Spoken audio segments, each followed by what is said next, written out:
So today I just kind of wanted to sit back and discuss a really great theory with you all. Now this isn't actually my own personal theory that I came up with. I don't know who exactly came up with it first, to be quite honest, but I've seen it being mentioned quite a fair bit over the past few days, and this is still my absolute favourite theory relating to Vengestone, the Overlord, and all stuff like that. So you know what, let's just jump straight into this.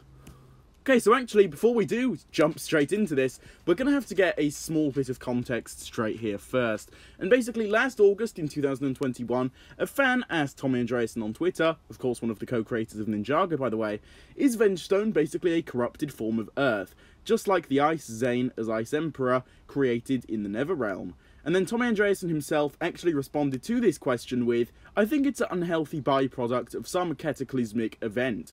And that was basically it. Vengestone was kind of thought to be the unhealthy byproduct of some cataclysmic event, and that was a bit of a tease, I guess you could say, towards Vengestone and what we could expect. And for the longest time, we had no clue what this could actually mean, so it was just kind of there, and we didn't really know anything about it, or why Tommy Andreasen thought it could actually be like that. However, this is where this new theory that I'm going to be sharing all comes into play. Basically, the theory goes, when the first Benjitsu Master split Ninjago into two, with the Dark Island and the Overlord on one half, and the Ninjago with, you know, the ninja, the humans, all on the other side. Well, what if, after that, the end result of it was Vengestone being created somehow? Maybe the effect on the Earth had such a great impact that Vengestone was somehow formed. Now, you do have to kind of stretch it and imagine, you know, well, how exactly is it going to be formed? I'm sure that would actually end up being explained, of course. But, yeah, personally, I think that theory alone is really awesome. It would line up with what Tommy Andreasen said.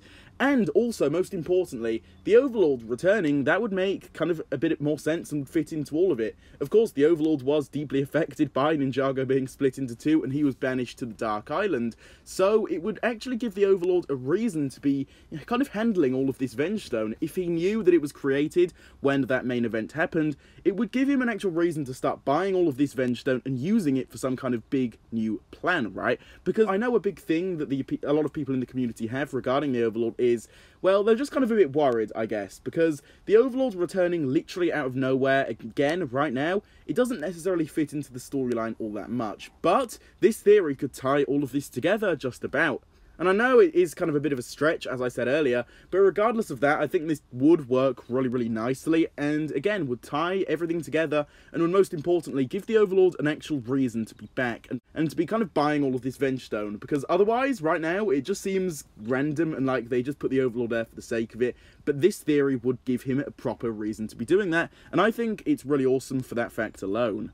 So as usual then, would they really do something like this? Straight up, I'm going to say yes, especially considering what Tommy Andreasen said on Twitter. It always felt like it was a little bit of a tease towards what's to come, but obviously back then we didn't know anything about the season at all, really. So, but now that we actually do know a lot more about it, this tweet makes a lot more sense, and I think it's definitely a tease for what's actually going to be coming. And this theory lines up pretty much perfectly. And if it isn't exactly like that, and this theory is just a little bit off, I think that some kind of circumstance in Ninjago's history did end up indirectly creating Vengestone somehow, and that's why the Overlord wants it. The Overlord was probably tied into that previous event when Vengestone was, you know, kind of created.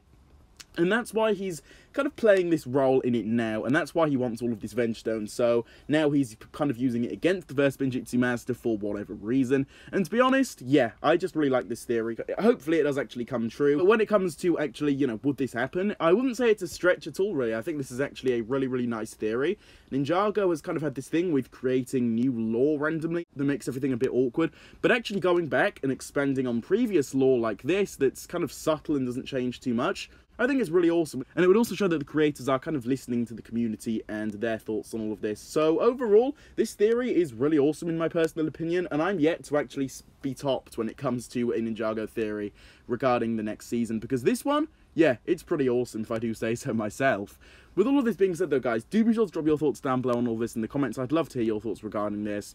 As usual though, like, subscribe, comment, turn on the notification bell, do all of that kind of stuff, that would be awesome. And with all of this being said, I will see you all in my next video coming out very, very soon. Goodbye.